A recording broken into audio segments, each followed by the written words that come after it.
5th, 1841, a British merchant ship slipped her moorings and left the Pool of London on the tide. The Rajah was a 40-foot wooden bark made in Whitby in Yorkshire. Her cargo was human, 180 women and 10 children. She was bound for Hobart in Van Diemen's Land in Australia, and the women were being transported as convicts. There's no record that any of them ever saw Britain or Ireland again.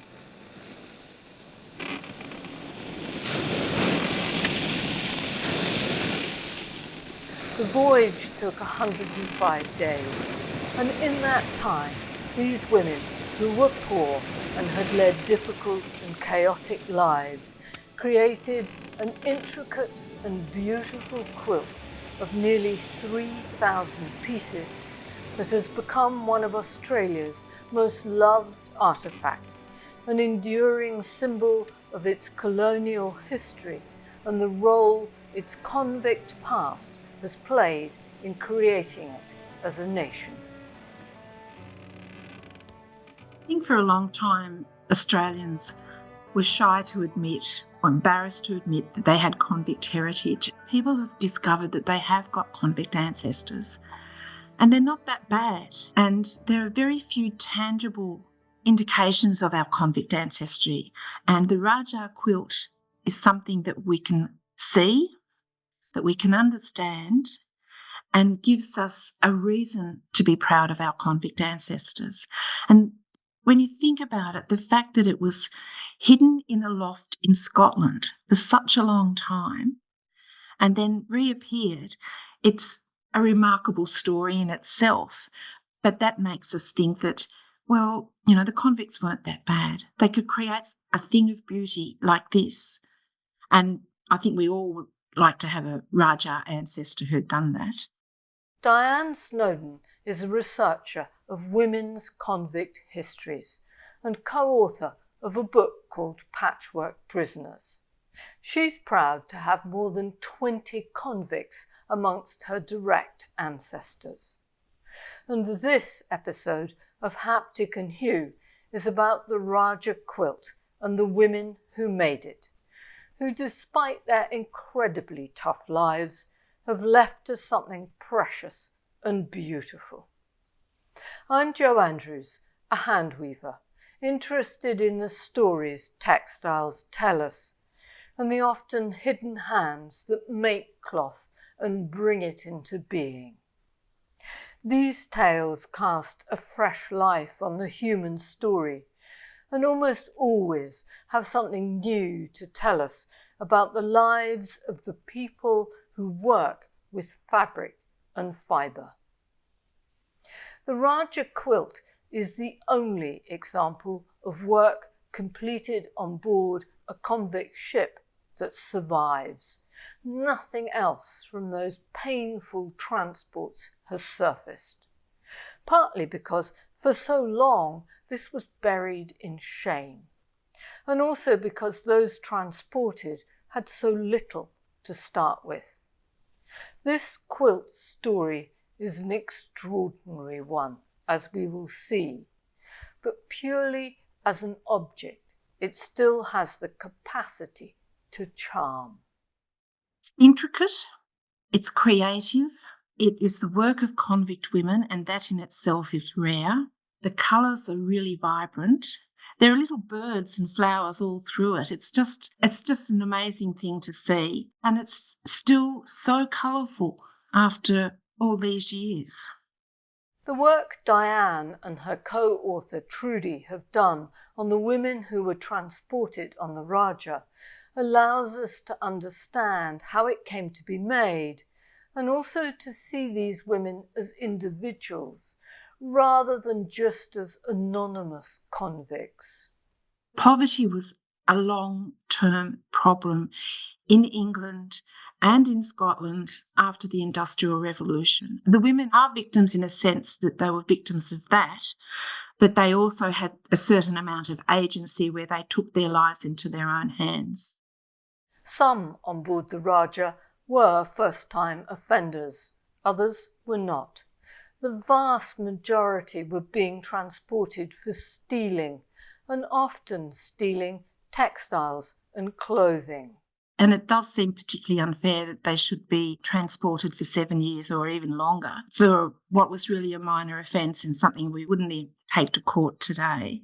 But overwhelmingly, they were transported for stealing, for some form of theft, including picking pockets. There are a couple of cases of assault. One woman had an argument with a man and threw vitriol over him, but for the most part it was either stealing or receiving. There's another case of coining, so making counterfeit money, but they were thieves. The records show that many of them were also prostitutes. You couldn't be transported for prostitution. That wasn't a crime. And a lot of the convict records, which are rich in detail, will have marked on them on the town and give the length of time that the women stated that they were on the town. So, 6 months, 2 years. Stealing, I think, was a form of survival. It was a hand-to-mouth existence. One crime that comes up is stripping middle-class children out alone of their clothes so that they could be sold on. Jane Burt, aged 15, and her sister Caroline, aged 14, were convicted in Dorchester and transported for 7 years just for stealing linen from a hedge. Maria Musgrove, who's one of those whose story we can follow in this episode, stole a blanket and other items. She was tried in the quarter sessions at Exeter, where her husband explained that she'd done it because they were being pressed for the rent and he'd been ill and in hospital. He pointed out that she had a 5-month-old baby and he pleaded for mercy. To no avail. She was sentenced to 10 years transportation. In Scotland, however, often the courts didn't pass a sentence of transportation unless the woman also had a reputation for crime. The Scottish women were rarely convicted first time, and there's a wonderful phrase in the Scottish legal system that they were convicted of larceny and habit and repute, which meant that they had a reputation of being a criminal. Women like Eliza Deans, aged 22, who was tried in Edinburgh and transported for stealing a pair of boots. And then there's Rose Ford, convicted of housebreaking, tried in Glasgow and transported for 7 years. She was, at best, 13 years old. All 3 of her sisters were also separately transported at different times. Diane believes there was a grim official purpose to all of this. It was a way of getting rid of a lot of troublesome women as well. You can't find the evidence to prove that, but it seems to me that that's what was going on. And of course, we needed women in Van Diemen's Land, or Tasmania as it's now known, because there was a huge imbalance. There was 1 woman to every 10 men. So we needed to do something about that. The people who gained land in the colony needed domestic servants. So it was another way of providing labour for the colony, was to transport these women from England, Scotland, Ireland and other British colonies. But first they were imprisoned in Britain while they waited to be transported. Conditions were appalling, but not as bad as they had been nearly 30 years earlier, when the Quaker reformer Elizabeth Fry visited Newgate Prison in 1813. Here are her daughters recording what she found in their diary. Nearly 300 women with their numerous children were crowded, tried and untried, misdemounts and felons, without classification, without employment and no other superintendence, than that given by a man and his son, who had charge of them by night and by day, in the same rooms, in rag and dirt, destitute of sufficient clothing, sleeping without bedding on the floor. With the proceeds of their clamorous begging when any stranger appeared among them, the prisoners purchased liquors from a regular tap in the prison. Spirits were openly drunk, and the ear assailed by the most terrible language. Mrs. Fry set about changing this through the British Ladies' Society for promoting the reformation of female prisoners. She advocated basic care for the women, providing them with clothing and bedding, and teaching them skills that might help them pursue a life away from crime, like literacy, laundry, and needlework. In time, her reforming eye spread to the women embarking on the long and unknown voyage to Australia, and a separate committee was set up called the Convict Ship Committee, dedicated to the moral and physical welfare of the women being transported and their children. Sewing kits and fabric were given to every woman who embarked. There are probably two ideas at the centre of it. One was to give them some form of religious instruction, which was consistent with the Quaker reform movement. But the other was to give them something to do on the ship so they could be under control, because the last thing that you needed on a convict ship was a ship full of unruly women with nothing to do. And that's when the trouble started. And these were women who had spirit and energy. They were unruly women for the most part. I mean, there were some who were very quiet and wouldn't have caused trouble, but for others, they didn't want to be there. They were going to be on the other side of the world. They were going to a future they had no idea of what it would be like. So, and under the circumstances, I think I'd be playing up a bit as well. But giving them something to do, giving them some religious instruction, whether they took that on board or not, was one of the central ideas. The other thing that Elizabeth Fry really advocated was that women should be looking after women. So instead of having men on the convict ship controlling the women, there was a matron. And the matron on the Rajah was 23 years old and from a genteel family. And she was given the passage if she agreed to be matron, and she had to do some work at the other end. But she was very young. Some of these women were, as I said before, quite unruly. They were rough working class women, and to be in charge of 108 women and their children was a big ask for someone like Keziah Hayter. And the matron on board the Rajah, Keziah Hayter, is central to the story of the quilt. The voyage changed her life just as surely as it changed the life of the women being transported. She was just 23, as Diane says, and the idea of making the Rajah quilt seems to have been hers. It was her project. I'm quite convinced of that. The women were given bags of patchwork squares and a whole lot of other things when they boarded the ship.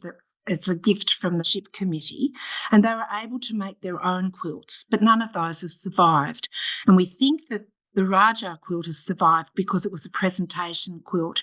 It was designed to be presented to someone at the end of the voyage. What also convinces Diane that the quilt was Keziah's project is the very genteel inscription embroidered at the quilt's centre. To the ladies of the Convict Ship Committee.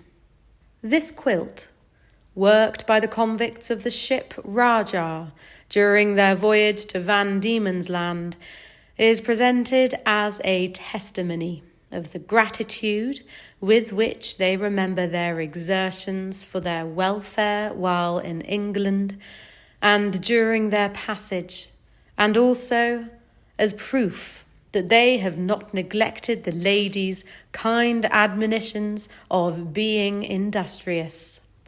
June 1841. The quilt is enormously complex. It is huge, over 3 metres square. That's 10 feet by 10 feet, and it's made up of nearly 3,000 pieces. It should properly be described as a quilt top, as it's never been made up into a covering. Cimarron Maxwell, who's the curator at Australia's National Gallery, has been preparing it for display. So when you look at something like this and you look at the detail and you think about the conditions that the women experienced, you sort of are in awe. And for me, I always love the detail. I love to see the juxtaposition of fabric choices. For anyone who hasn't really looked at something like a beautiful quilt, you just go, oh yeah, it's sort of like, just throw it up. Actually, to put something that looks just so casual together is incredibly difficult. So to match a pattern with another pattern that works visually and doesn't look too matchy, but that the two pieces really pop and you really see them both is incredibly hard. And you see that in this quilt with the borders. So it's a pieced medallion quilt, essentially. And the central part is a broidery purse, and there's flowers and birds, and then there's 4 larger birds, and then there's a square, and then there's applique flowers in a border, and then there's 12 more borders, and then there's flowers around the edge, and there's also an inscription. We know that certain parts were done with one hand. The more complicated areas would have been given to somebody who had experience in embroidery and to create a cohesive look.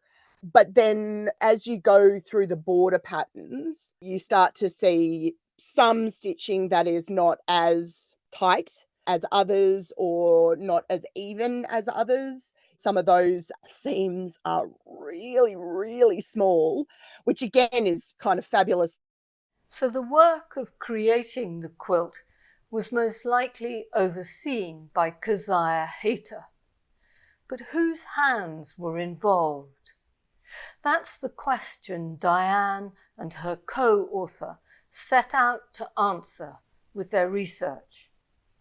They can't definitively provide the names, but they've gathered a list of 45 women amongst the 180 who could have worked on the quilt because they had the right skills. We knew from what we'd been told by the National Gallery that it was the work of many hands, and we wanted to find out who they were. So we ended up with quite a list of people who had sewing skills, very basic sewing skills, to dressmaking skills. And we've listed those in the book, and there's quite a few, but we can't categorically say which ones made the quilt. We did have someone come up to us when we were talking once about the bloodstains from pricked fingers on the quilt, whether she could get her DNA from that to prove that her ancestor had actually made the quilt, but that came to nothing, surprisingly. The quilt's been here once in 2004. I saw it again in 2011 in Melbourne, and I'm always amazed at the vibrancy of the quilt. You think after all of this time, it would have lost some of its colour and its brilliance, but it hasn't. It's the most amazing textile I've ever seen. Our boot stealer from Edinburgh, Eliza Deans, is one of those who had the skills to have worked on the quilt. She was 22 years old, and she gave her trade as nurse and needlewoman. And then there is Maria Musgrove, who stated her trade as dressmaker. Maria had left her husband Thomas behind, and by the time she was transported, her little daughter, Mary Ann, was 2.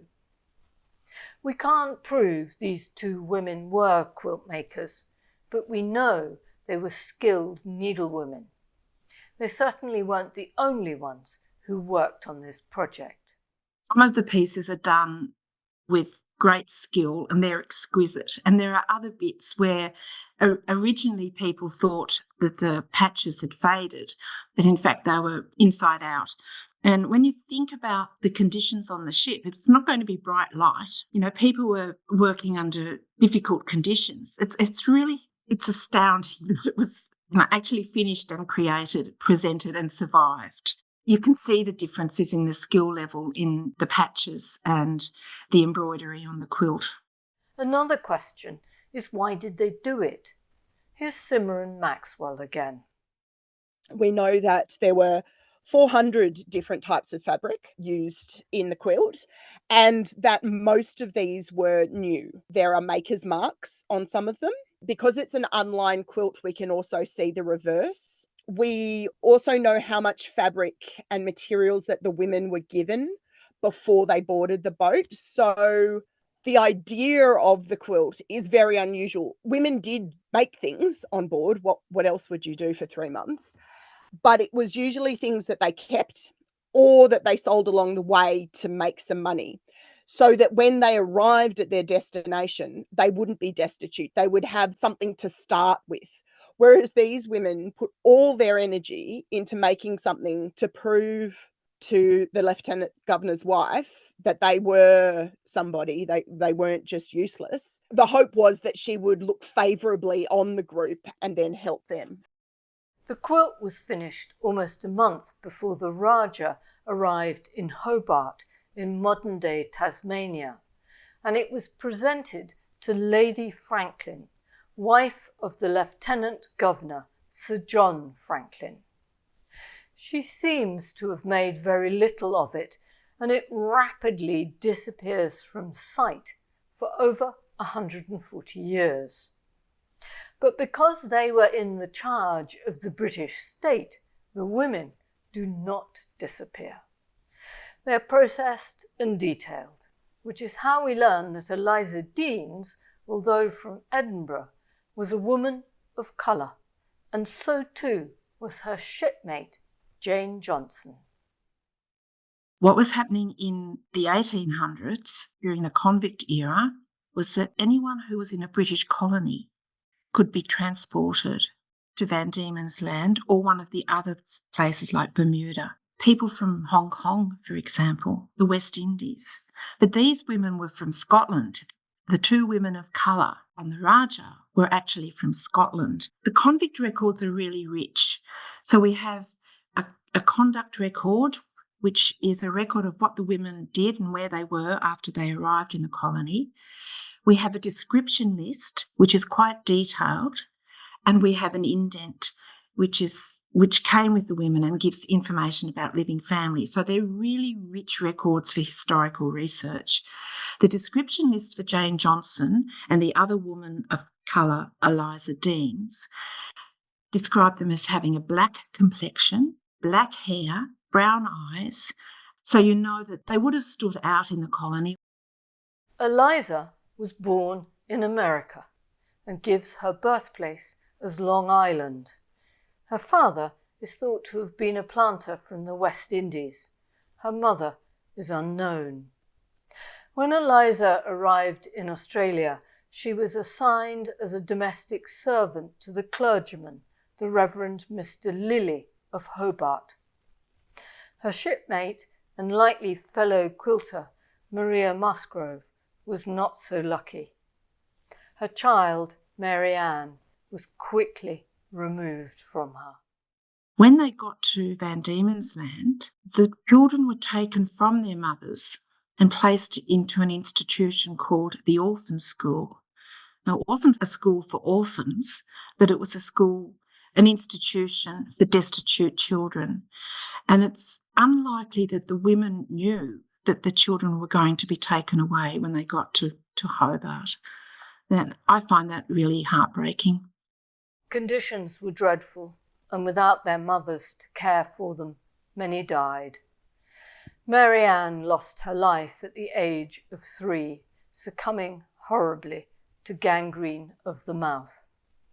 10 children made the passage with their mothers on the Rajah, but many others were left behind.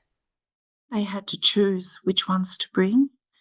So they would take perhaps the two youngest ones. They left children behind, and it's unlikely that they were ever reunited with those children that were left behind. So it's a heartbreaking story. It's known that the women on the Rajah left 90 children behind when they sailed, and that they never saw them again. But for some, the voyage was a way to rejoin their family.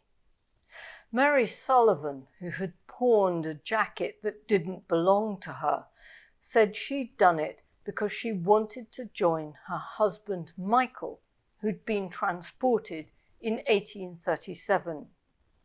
They were eventually reunited, and in 1850 left Australia together for San Francisco.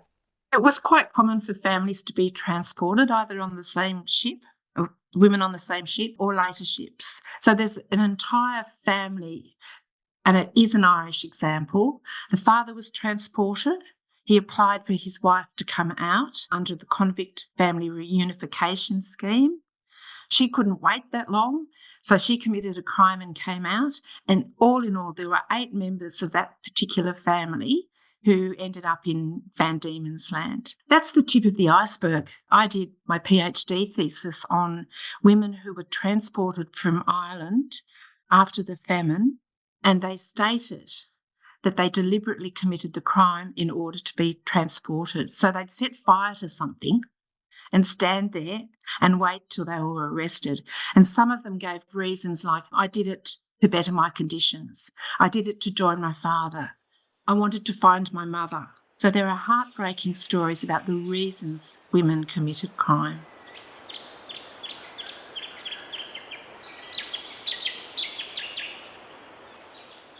The journey to Tasmania took all of the women to a different land and changed their lives forever.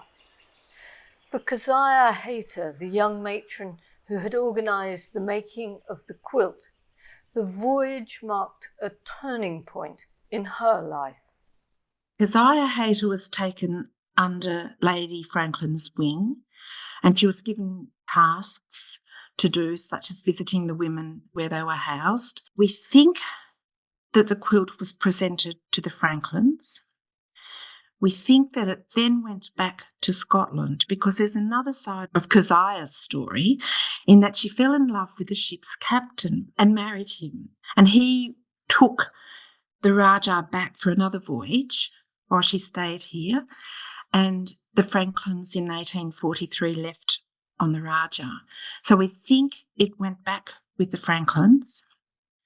There's no evidence of it being here. And there's a missing link between it going back to England and ending up in Scotland. And it's probably Captain Ferguson had something to do with it, but I can't find the evidence. But the young, refined, genteel matron of all of these unruly women married the ship's captain. No one knows what became of the quilt until quite unexpectedly it turned up in 1987, more than 145 years later. And it's found in a loft in Scotland. And it would have been so easy for the people that found it to say, what's this bit of rubbish? Now let's get rid of that. We don't need it. But miraculously, it was saved and came back to Australia. And it's in the National Gallery, where it is cared for by Simran Maxwell and her team.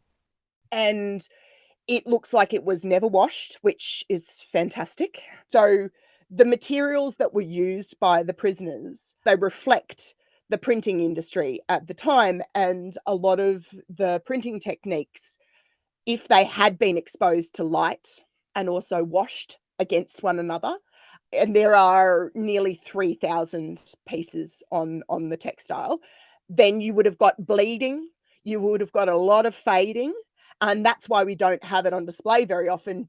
I mean, not because of the bleeding, because our textile conservators know what they're doing when they're cleaning it, but the fading is a real concern. So the fact that it was in somebody's, linen closet is a blessing in terms of the condition that it now appears in, and the fact that when we are able to get it out, that people can really see that very clear, crisp snapshot of what textiles would have looked like well over 100 years ago. The Rajah Quilt is the National Gallery's most requested work of art, and Simran knows it will be a big draw at the new exhibition. And it comes out so rarely because it's sheer size. We have had to build this purpose-built showcase, which is enormous and takes up quite a lot of the gallery space. And, from the moment I started working on this show, we always have budgetary issues. It's the sort of never-ending discussion. And I said, we can juggle any work in this show, we can make it work. This is the only one that absolutely has to be on display. And of course, it's the one that's caused the most problems because of the purpose-built showcase and the special lighting and the glass and the size of it. For the women who stitched it, it would be almost incomprehensible that their quilt should be much loved and in Australia's National Gallery. Although all of them eventually won their freedom by servitude, their lives continued to be difficult. Maria Musgrove gave birth to 2 more children, one of whom seems to have survived. Before she was freed, she was convicted of misconduct in having a bottle of wine concealed for which she could not satisfactorily account, and of being in a man's bedroom undressed for an improper purpose. Devoid of family and support networks, it seems she was never able to establish a stable life, but survived on the margins.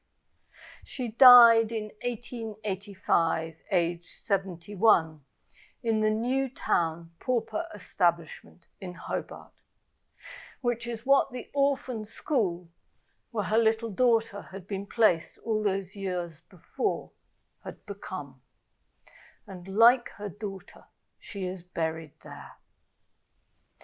Eliza Dean's sentence was extended by 3 years for breaking various rules. When she was finally free, she left Tasmania for Victoria on the Australian mainland.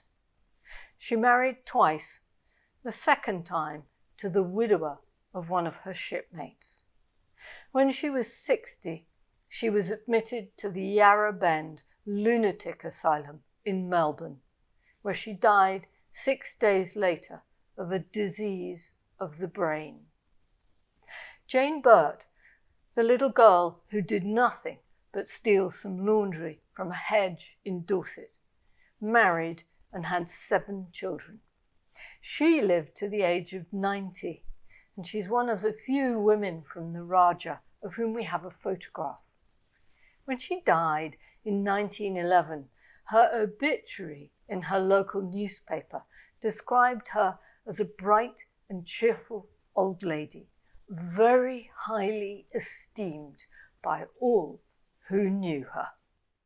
I have yet to see an obituary that says, I came out on the convict ship and then I did well. Men are referred to as old hands, and quite often we'll find that the convict women are pioneers of the district and much loved, or, a much loved midwife if they went into midwifery, those sorts of stories. But it would have been a very tough thing for my grandparents, great-grandparents to admit to their convict ancestry, and all of my grandparents were descended from convicts, but it was never discussed.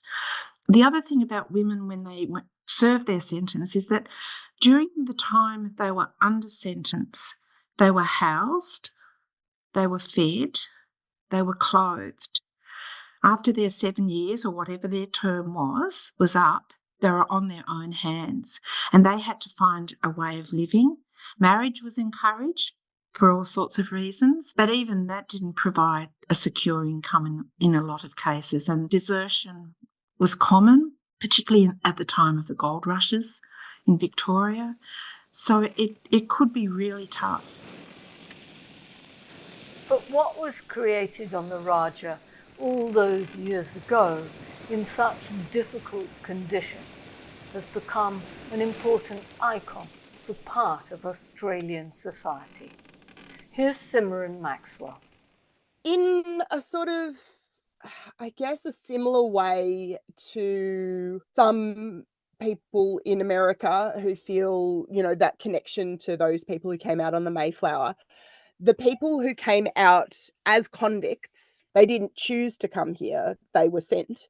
There is that connection with Australia, with the development of white Australia within history. So for many people, this idea is quite embedded. I also think that quilting communities are very dedicated.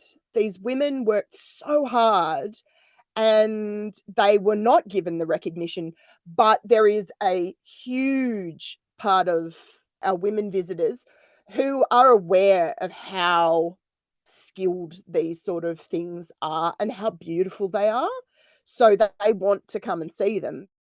Migration, forced or voluntary, is always hard. We leave part of ourselves behind and carry forward our hope.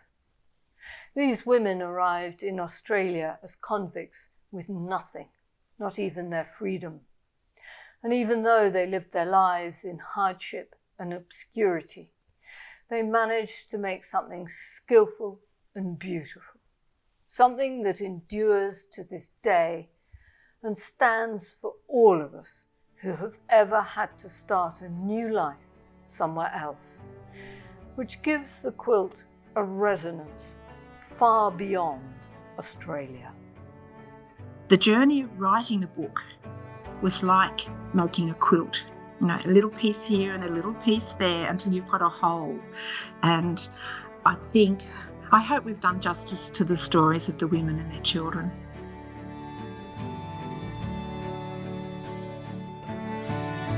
Thank you to Diane Snowden and Simran Maxwell. Without their knowledge and scholarship, this episode would not have been possible. The extract from the Fry daughter's diary and the quilt inscription were read by Constance Wookey. Thanks also to listeners Joe Davidson, Deborah Meeker and Pat Schultz in Tasmania, all of whom separately suggested this story should be told. They were right. Haptic and Hue is hosted by me, Jo Andrews, and edited and produced by Bill Taylor. It's an independent production supported by its listeners, who bring us ideas and generously fund us via Buy Me a Coffee or by becoming a friend of Haptic and Hue. This keeps the podcast independent and free from advertising and sponsorship. It also brings you extra content every month with a separate podcast called Travels with Textiles, hosted by Bill Taylor and me, where we cover a whole range of different textile news and topics. You can find out more about this episode and see pictures of the Rajah Quilt and some of the women who travelled as convicts on the ship at www.hapticandhue.com/listen-series-6. We'll be back next month with a new episode about feed sacks. Yes, these are the stuff of American mythology, the frugal fabric of the Depression. But there is so much more to their story than that. Join us next time on the first Thursday of the month. And until then, thank you for listening and enjoy whatever making you are doing.